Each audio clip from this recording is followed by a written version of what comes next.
There we go. There we go. Erskin Music Show, broadcasting from a secure location somewhere in North Carolina. I'm not going to tell you guys where. You guys will try to come where I'm at. There's not space in this room for all of us. But it looks like I'm broadcasting from a really nice room. Just proportionally, I'm not the right size. So it kind of looks like I'm a giant. So if you've never seen this show before, I'm not really like 6'1". It's okay. I'm not a giant. But I am here to talk about some giants. See what I did there? Talk about some giants in the area of missions. So it's going to be a little bit different today. It's a pre-recorded episode. I'm obviously on tour. I'm not in my normal location, but that's okay. You're still going to get the same level of goodness on this show that you guys have grown accustomed to. We're talking about mighty missions warriors who have been out there. And I'm going to show you a couple of my favorites, talk about their lives and the things that they did. But then we're also going to be talking to a real life present day missionary who is one of my family members who is in Peru. So you will not want to miss this episode. This is fantastic. What's going on here in this world. And yeah, it's the Erskin Music Show. So glad you guys could tune in.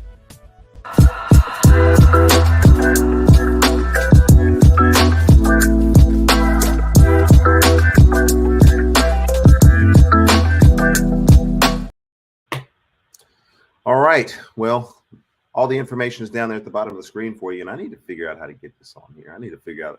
We got to figure out a better way to do this. But we're going to be tagging in here in just a second some of the information that we need since I'm using source material. I want to make sure I get this out of the way. And I don't know if this necessarily makes a difference, but since I've started doing this, all those little fake sites that try to come in and like shut your show down, they haven't tried to do that as much. And so I'll just go ahead and put this copyright disclaimer up here since we're going to be using source material. Here you go.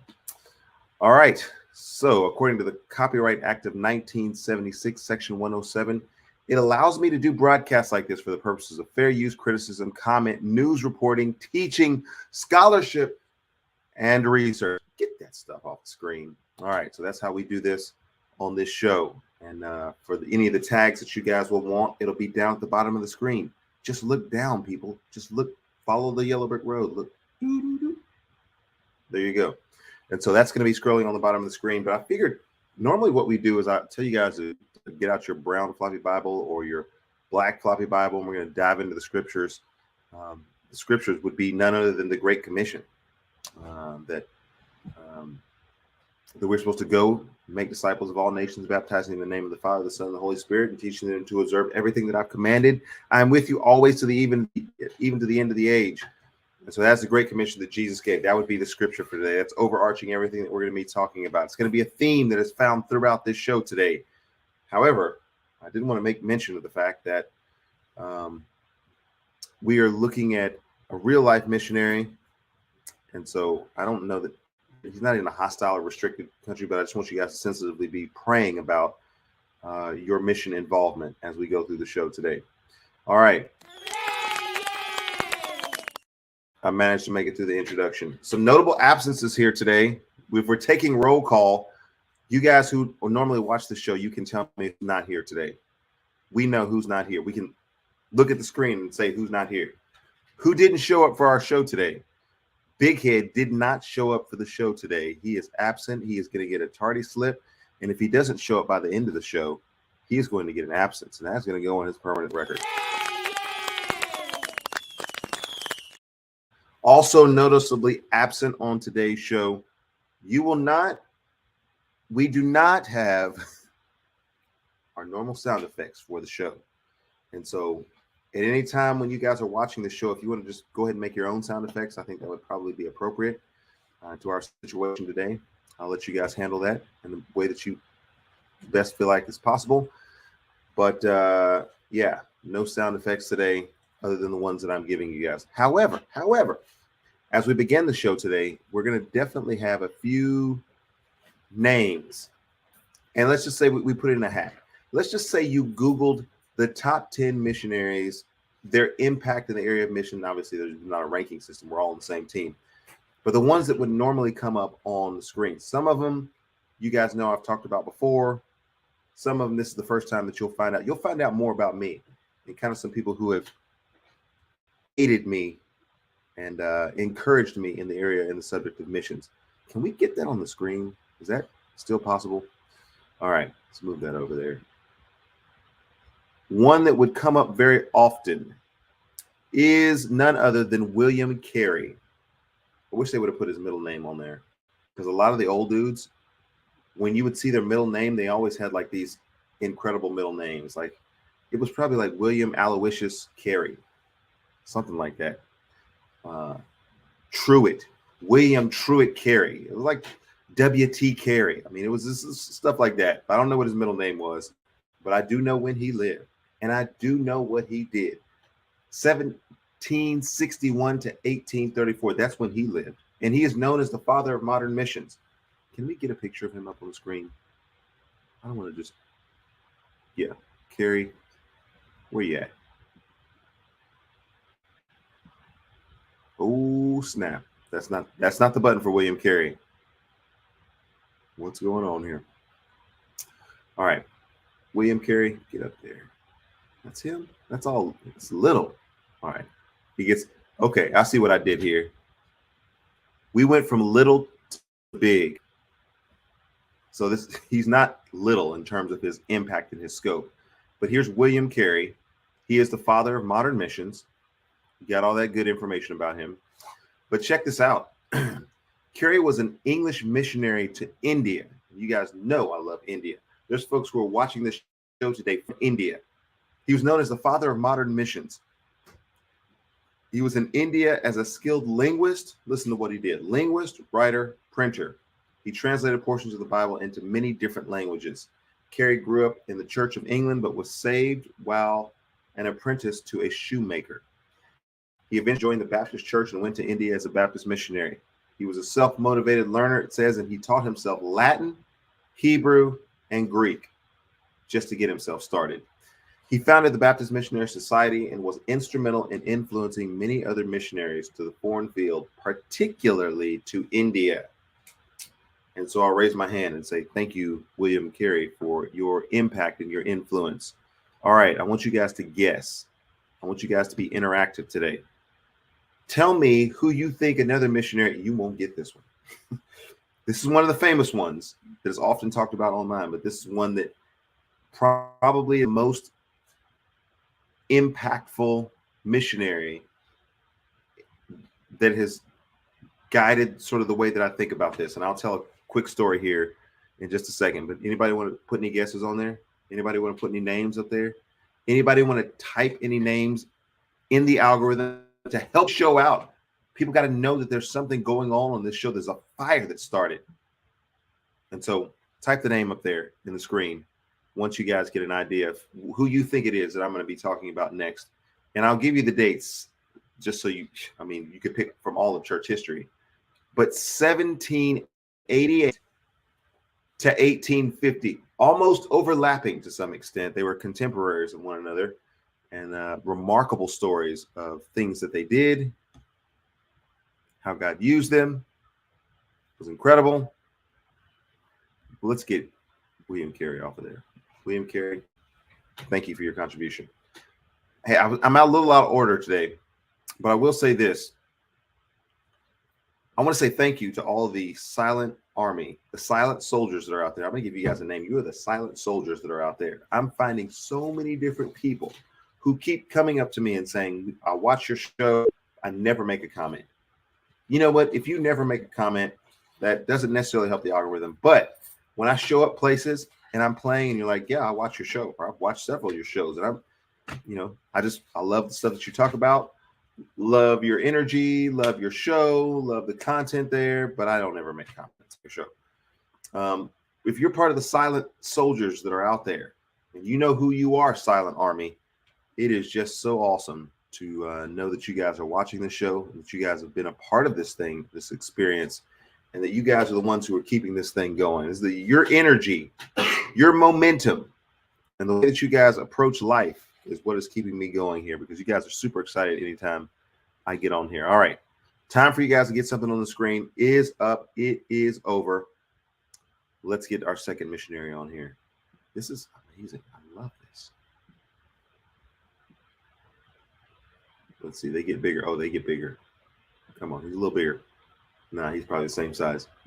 All right, he's still little. I'm still big. I'm still looking like the Jolly Green Giant up in this thing. But that's okay. We know everything's not to scale. I'm not using my normal camera, which is fine. I'm not using my normal microphone, which is fine. Mac makes a good product. And so here we go. This is none other than Adoniram Judson. Adoniram Judson, people. What do you know about Adoniram Judson? You should know everything about Adoniram Judson, but you don't. You're like I was. You're like I was back in the day when I knew very little to nothing about Adoniram Judson. I heard the name, but here's what happened. Circa 2009, 2010, I guess you could say. There I was in my missiology class in seminary. Yeah, I was about to make an F. And I said, you know what? I got to graduate this semester. And so I don't have time to make Fs. So what do I need to graduate? So I went to Dr. Keith Eitel, is not Idle, Dr. Keith Eitel.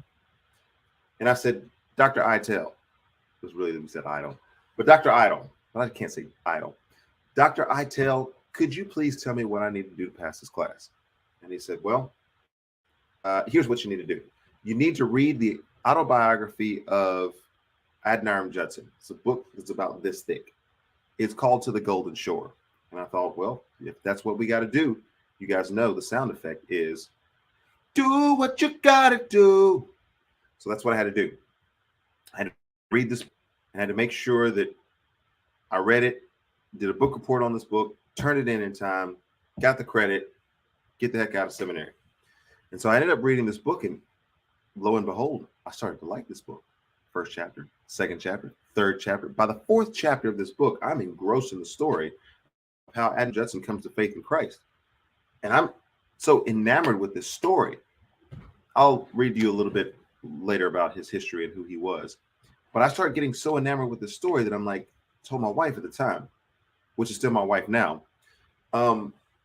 Wife at the time, this is a book that you absolutely have to read. If you don't do anything else, if I should happen to fall on the battlefield of this world and you have to carry the flag, please carry the flag having read this book, To the Golden Shores by Adoniram Judson.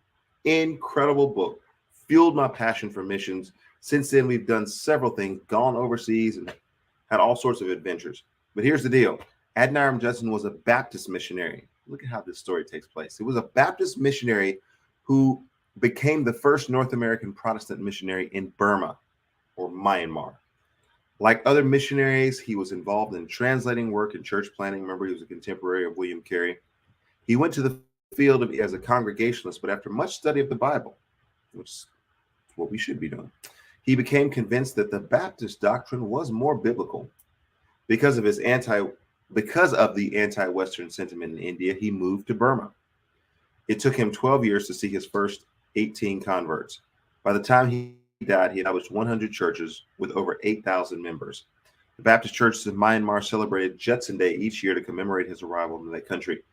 Literally, I'm reading this book, and it takes about 7 years for him to get his first convert. I think that was about the time frame. 6 to 7 years for his first convert. And so he's there. He's getting malaria. He's got health concerns. He's got children who are dying, a wife who is ailing. And I know most of us, if we get a cold, we are ready to stop doing what it is that God has called us to do. But he's 7 years. He's getting death threats. He's getting the cold shoulder from people. He is going through 6 years without seeing a single convert. And then finally he has one convert. But I'm just thinking that just the sheer determination to say, Lord, this is what you want me to do. And I remember reading in that book, I think her name was Hasseltine, the first wife that he had. I think he ended up having 3 wives. They all died. Most of his kids died. Or a lot of his kids died on the mission field. Like he was burying kids, burying wives, still going and trying to reach people for Jesus. It was an incredible story. I'm enamored with this. But in one particular story of his, I think it is in the Golden Shore, in which he is trying to tell people about Jesus. And not only are they hostile to him, trying to convert them and tell them about Jesus, the government is hostile to him, trying to convert the people away from their native religion. And then in the midst of that, this war breaks out. And because they're a British colony and these sort of things are taking place, they think he's a spy. And so he ends up spending some of that time in prison. And it's just an incredible story. I mean, why would you, unless Jesus is worth it, do some of the things that he did? All right, we're not going to make this show forever long, but I did have to share that with you. Man, Adoniram Judson, hero. All right, I got one more missionary that I'm going to give you today. And because I don't have a green screen, you cannot see my finger. Oh, there it is. There it is, coming back. Fingers there. Okay, I got one more missionary for you. Type the name in the screen about who you think this missionary is going to be. I'll give you about 30 seconds. We're going to be about 30 seconds. Top story. 30 seconds.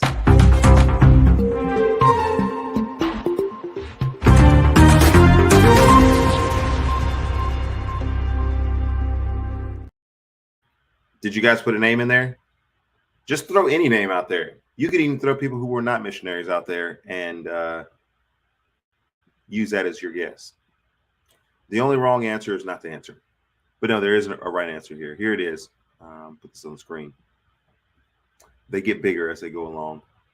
And I'm going to show you the picture. And if any of you guys know who this is, just based on the picture, I'm going to be super impressed. The picture. But I'm not saying the name yet. There's the picture. No name yet. Who is that? On the screen was a missionary. He's no longer with us. He's gone to his eternal reward. Was a missionary. Very influential thought and worldview as it relates to the Great Commission we were talking about. This is our Bible study, our devotion. We'll get to the rest of this today. I'm going to give you about 5 seconds, and then we're going to no longer be able to guess because I'm going to tell you exactly who this is. On the screen is none other than Charles. Help me out, people. Charles, he got a middle name. Charles Thomas Studd. Yes, there would be some fireworks going on. Charles Thomas Studd, also known as C.T. Studd. What is he known for? Well, he was a famous professional athlete who left professional sports and became a missionary to China, Africa, and India. What did he play? I have no idea what he played. No, he played cricket. And those of you who know that I've spent time in India, and for those of you from India who are actually watching this, who tune into the show, who are a part of this experience, hello, my good people of India who love cricket and have given me at least an appreciation for the game of cricket. You guys are awesome. C.T. Studd was a famous English cricketer who went on to be a missionary, as I said before, in India, Africa, and China. He was the youngest of the Studd brothers, who were known for their cricket skills. At Eton and Cambridge, Charles played in the first test match between England versus Australia. And he was pretty famous as a result of that. He was converted to Christianity along with his brothers. While at Eton, of the moment he met God for the first time, he said, right then and there, joy and peace came into my soul. I knew then what it was to be born again. And the Bible, which had been so dry to me before, became everything. Man, I got some songs for you. When he decided to give up the sport to pursue a career in mission work, he said, I know that cricket would not last, and that honor would not last, and that nothing in this world would last, but it was worthwhile living for the world to come. His famous quote, and you'll see this from time to time, different places. Sometimes it doesn't even have his name on it, but it should. Charles Thomas, we're going to give you your flowers after you're gone. But nonetheless, some wish to live within the sound of a church or chapel bell. I want to run a rescue shop within a yard of hell. Let me say that to you again. Some wish to live within the sound of church or chapel bell, but I want to run a rescue shop within a yard of hell. That is just so good. So good. Thank you, sir. Thank you, sir, for your boldness. Oh, there's the David Brainers that are out there. Many other missionaries that I will probably bring up from time to time. But nonetheless, let's jump into this interview today. You didn't come here to hear me just talk about, wax on about missionaries that have been an influence in my life. You came on here because you wanted to actually see the interview that I had with one of my family members. And so I don't want to keep you from that. Let's do that. Let's get to it. If you haven't already subscribed to this channel, then do that. All right. All right. So I had an opportunity to interview David Anderson. And for those of you who don't know him, he's a family member of mine, missionary in Peru. And I'll give you some details and comments in the comment section, in the notes section. But this is an interview with David Anderson. Happened to be at my house. I want to ask you guys this question as we begin today. What and how has God called you to serve the missions movement? Some who are watching this, perhaps in other countries that I will not mention because of your safety and security and my love for you, are actually on the mission field. You're doing the things you feel like God has called you to do. And that has meant that you would leave the United States and that you will serve on the field and that you will go through the language, the isolation, the training, all the different things that are necessary for you to reach the people with the gospel of Jesus Christ. Others are contributing and supporting those types of things with funding, with creating organizations, newsletters, mailers, all those different things that you can to support those who are on the field. Maybe it's a cooperative program if you're a part of the Southern Baptist Convention, and all those different ways that you are involved monetarily giving. Some, however, I fear, and that's the reason why I'm doing this, some I fear, now I'm really big. My head is so big, I'm like bigger than this house. Some I fear have not engaged that question in a tangible way to say, well, maybe we're not the ones who are on the field, maybe we're not the ones who are giving, but maybe we are the ones who are training and equipping and leading and discipling and doing those types of things, holding the rope, so to speak. And you may not be down in the well, but you're holding the rope for the ones who are in the well. And there's a lot of different ways that takes place. So say, for instance, you're a stay-at-home mother and you're discipling your kids, you're educating your kids, and you begin to sense and catch a burden for what this Great Commission means in terms of reaching the nations with the gospel of Jesus Christ, reaching every man, woman, boy, and girl with the good news of Jesus Christ. And so you begin to take your responsibility as a stay-at-home mother serious to the extent where you begin introducing these mission stories into the curriculum that you're teaching your kids, into the conversations that you're having with your neighbors, and in some way preparing and discipling and creating momentum for the next generation. And so that's the question that I want you guys to answer in the comment section today. How has God called you to serve the modern mission movement? Here's the snippet of the first interview that I did with David. There's 3 of these interviews that are here. We won't go very long today, but I didn't want you to see how God is using David Anderson. And we'll get more into the story as we go along. People, folks out there in the world, I got a special guest with me today, and this just happened. Literally, people are coming to the house. Well, we kind of knew they were coming to our house, but we have some in-laws, relatives that were coming to the house, and one of them happens to be a career missionary in Peru, and this is Rick Anderson. Hello. And he came and stayed with us last night, he and his brother David, and he wants to share a little bit about God's call, and I figured, why not a better opportunity than just share this right on camera, right on the screen, as authentic as we can possibly be, walking in our backyard, birds chirping, squirrels, dogs, all the things in East Nashville. But here we go. We got Rick. Tell us about your call to missions and what that has looked like as the Lord sent you guys to Peru. All right. Well, I grew up in a Christian home and went to church, and probably the biggest thing that sounds kind of funny called me missions was the impact that our youth pastors and Sunday school teachers had on my life. They they basically invested in my life. And as a teenager, I was like, yeah, definitely, I definitely feel like I need to, if not be involved in some kind of ministry, probably geared towards youth because of their impact on my life. And so that was the first thing. And then also, I grew up in church that didn't really have a missions conference. I love it. I love all of this. This is great. I went off to university, Christian University, and saw the very first time a missions conference where missionaries came out and they were basically telling their story. And I basically, as they were wrapping up the missions conference, I went forward and said, yeah, that's for me.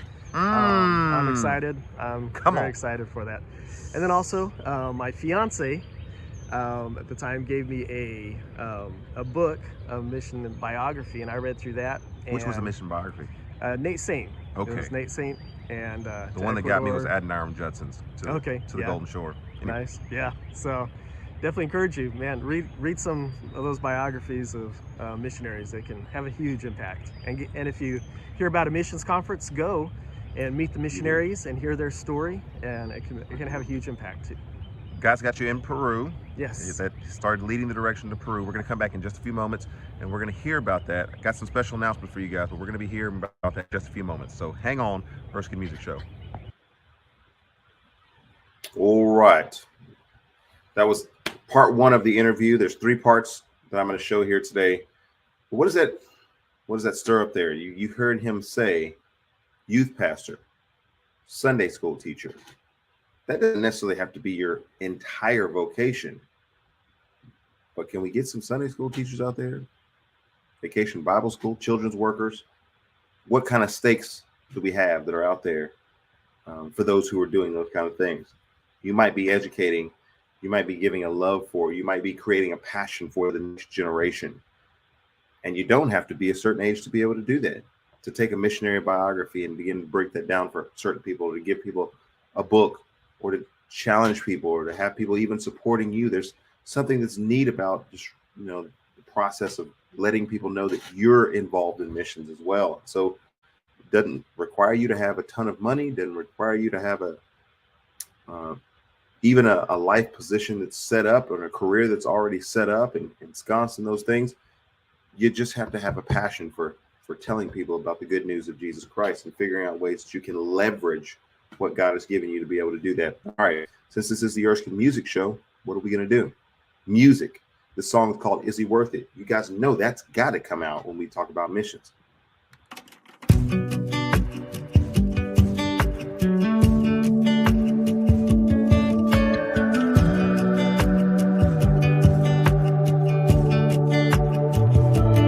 This is no game, it's no fairy tale. I stared right into a rifle barrel. It all comes down to this: is he worth it?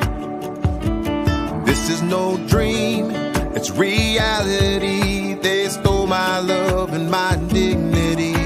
It all comes down to this: is he worth it? This is where faith lives or dies. This is where hope comes alive. Pay the price, pay the price. His love demands a sacrifice. I'll give what I can't keep to gain what I can lose. Count the cost, count the cost. It's a privilege to bear the cross. No matter what I face, my heart is certain that he's worth it. Oh, this is no play, it's no Sunday school. Just give up now, don't be a fool. They jeered and laughed and said, is he worth it? This is no lie, they stole my child. They give her back if I just deny. The road seems long ahead. Is he worth it? Pay the price, pay the price. His love demands a sacrifice. I'll give what I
Indeed, Jesus is worth it.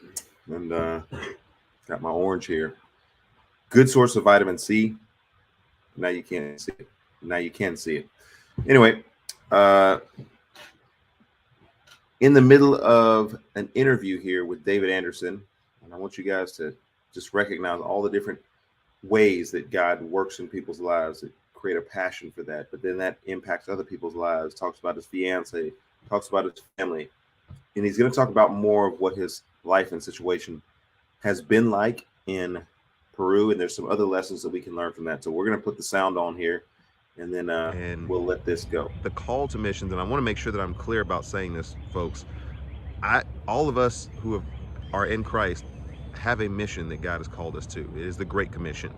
And how we fulfill that is going to be different in different ways. And what that looks like is never a straight line with what we think it's going to be. There's been some tragedy that has come into Rick's life and their family's life.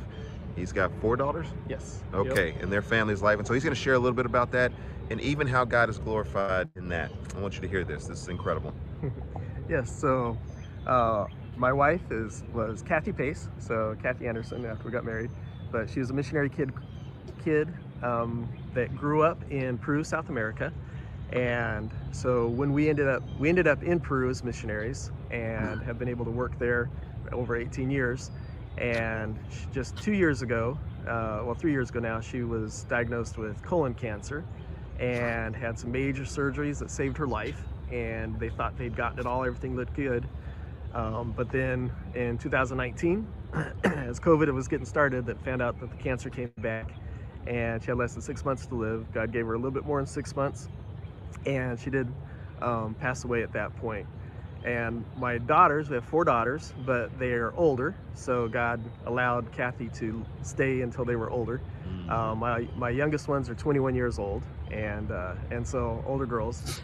But yeah, God used it. It's been rough on our girls and on me, but I was able to go back to Peru after she passed away, and I wasn't sure how that would go, but God's good. Able to go back to Peru, jump right back into the church ministry and Christian school ministry, and in one way God kept me very busy to basically make sure that keep going on that direction. But God's good, and even through the tragedy, God is basically still directing and still guiding and still allowing things to happen.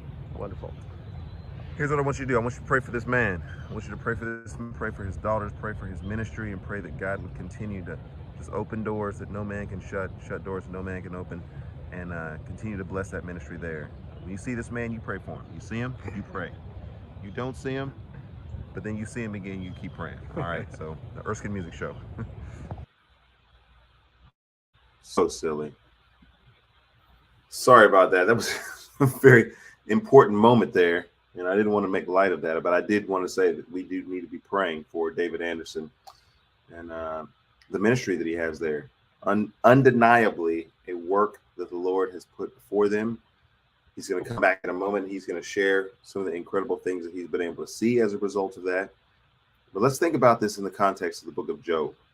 Here's Job, who has lost so much around him, and we are privy to the drama that is going on behind the scenes, the spiritual warfare, so to speak.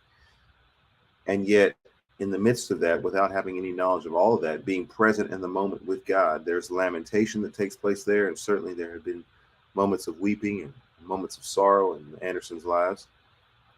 But then there's the processing of that in the context of the goodness of God, processing that pain in the context of knowing that God has a purpose in mind, and that there are things that we cannot see and do not understand and could never understand on this side of glory that will one day be answered for us and revealed, and he will wipe away every tear from our eyes.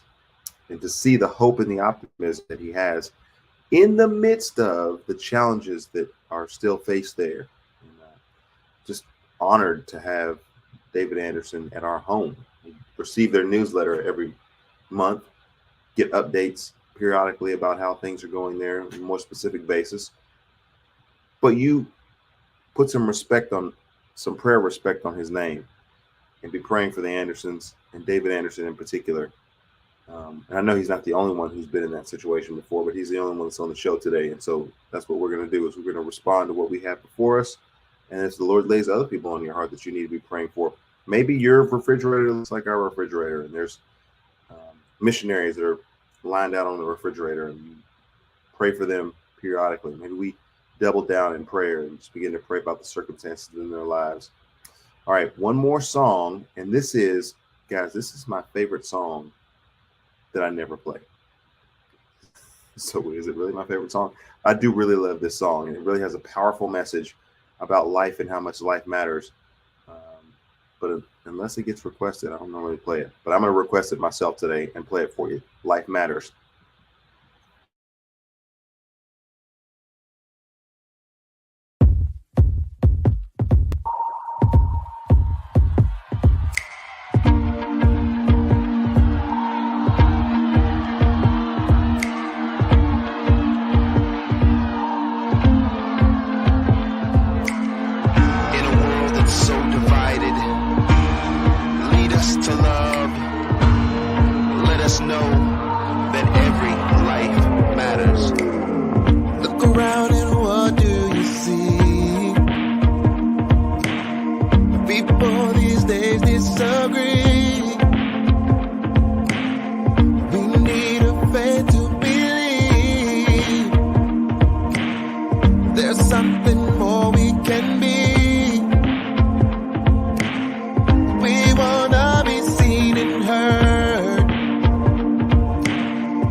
That was the song Life Matters. Our top story today, and I'll finish this up relatively quickly, is David Anderson. An interview with David Anderson in my backyard, sharing the life, the struggles, all the different things that are related to his situation there in Peru. And now he's about to share with us some of the joys. Our top story for today, David Anderson, present missionary, Peru.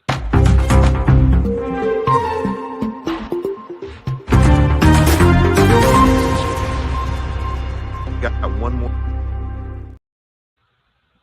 And I want to take full advantage of the fact that this man has been willing to just share, eat our food, stay at our home, bless us with his presence, he and his brother, and they're headed out. They're traveling through Nashville, but they have agreed to stop here for just a little bit and just to share their hearts. So would you share, Rick, what are some of the encouraging things that you're seeing?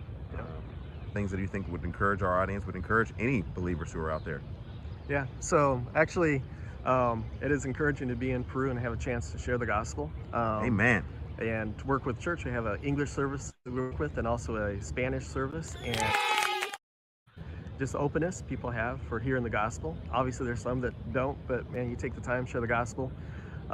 They're ready to accept it, and it's interesting working with high school. I teach Bible in high school at a Christian school. Of course, Peruvians that are not saved, and so I have the opportunity day by day to basically open up the Word of God and show them the gospel right there, and challenge them and confront them. And we've had students that have gone all the way through school, never accepted Christ as their Savior, but we've had some that, some of our trouble students, we would think, but after they got out, they realized, whoa, wait a minute, this is Jesus, and they're living for God now, and Come on. honoring Him, serving Him. But just a challenge, a missions challenge. One thing that recently in the news was the earthquake in Turkey. And just real quick, when my wife and I first submitted to missions, we were going to go to Turkey, which is a closed country. As a missionary, I could not go to Turkey, but I was going to program computers to get into the country and then use that as a open door to share the gospel. And so once we had committed to that, it was cool. It was like God said, okay, thank you. He closed those doors to Turkey. And so we never did go to Turkey, but I've always had a place in my heart for Turkey. Well, they just had this huge earthquake.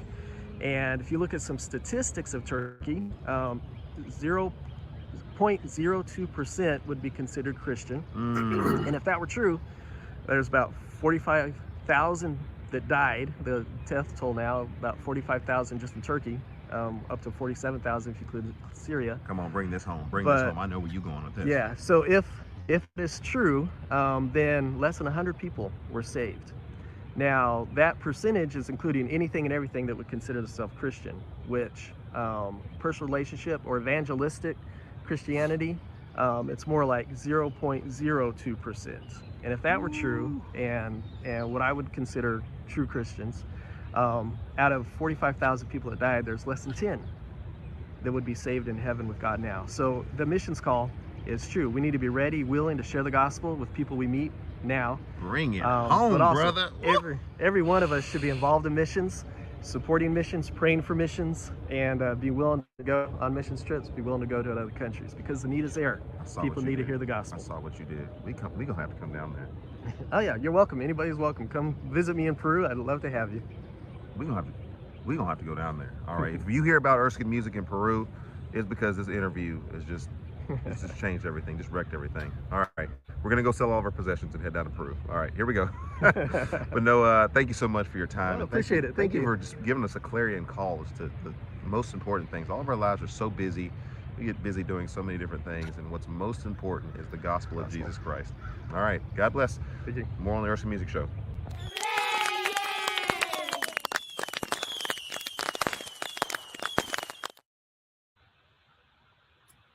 If you're still watching this show at this point, then you recognize how important that interview was. It was not a flashy interview. This is not a flashy episode. I don't have normal cameras, normal things that are set up, but it may just be that God uses this episode in a way that He has never used one of my episodes to infuse my heart, your heart, maybe those who watch this around the world, to fulfill the Great Commission in the context of the gifts, skills, and talents that the Lord has given you. And so that is amazing. Comment section will be on to the end of the show, but I wanted to let you guys know about a writer's retreat that we have coming up in May. Let's get Lydia to say something about this. But on tomorrow's episode, I'm going to front load this with interviews and testimonies of those who have been to the writer's retreat before, or they can say a good word, speak a good word. Give us a word, my friend. Lydia, get on the screen. Hey, if you're a Christian songwriter, there's a great opportunity coming up the weekend of May 5th through the 7th in Nashville, Tennessee. It's the Create Songwriter Retreat. It will be hosted by yours truly, as well as Erskin and Vitarte, and featuring keynote speaker David Delgado. We are going to be doing co-writes and collaborating with other writers. We're going to be talking about artist development and getting insight and personal advice for your music career. This is going to be amazing. We're going to be recording demos of the songs that we write in the studio together, and this is just so valuable. We need each other. We need community. So if you're looking for co-writers, for collaborators, for encouragement in your craft and in your career, check out the Create Songwriter Retreat coming up May 5th through the 7th in Nashville, Tennessee. You do not want to miss this. So apply today to get more information. Would love to see you there. All right, that was the information that you need to get before the end of the show. We still have a couple of slots, 5 or 6 slots that are left for that. It is a $500 conference. It should be $2,000 or $2,500, but we made it $500 for you guys because we figured out how to do some things. We figured out how to do some things legally, but then also give you guys a break because you're going to need to travel to Nashville and you're going to need to allot the time that is necessary. And so that's a lot on your plate, but we decided we'd take as much of that off as we possibly could to give you guys the best writer's experience as possible and artist development. And you'll be seeing a lot more of that tomorrow. I'm going to front load the show with that and basically be a show talking about that because some people don't watch the whole 48 minutes of the show. I don't know why they don't watch 48 minutes of it, but for some people who only can watch the beginning of the show, that should serve you well to know what's going on there. All right, been a mighty missions movement today, and we'll see what God does with this. I wanted to do this even though I don't have all my stuff, and I'm on tour right now, and I still wanted you guys to get the best information that you possibly could. And so this is the Erskin Music Show. We're going to sign out, but we'll see you guys very soon. Thank you so much for my 900 plus subscribers. You guys know that we're trying to get to 1,000 as soon as we possibly can. So remember to subscribe to the channel, hit that like button, tell people about the podcast, and we're going to keep on building this thing. And for those of you who are part of the Silent Army, I do appreciate you guys. I love it when people come up to me before that I would least expect it, and they tell me, hey, I've been following you, and I love the stuff that you're doing, or I've been following you. Maybe you don't love the stuff that I've been doing, but there's people who are following out there. They're silent soldiers, and that makes such a difference, not necessarily on this show, in the algorithm of this show, but in the algorithm of life. Just knowing that you guys are out there supporting it means so much. Thank you guys so much. God bless the Erskin Music Show for today.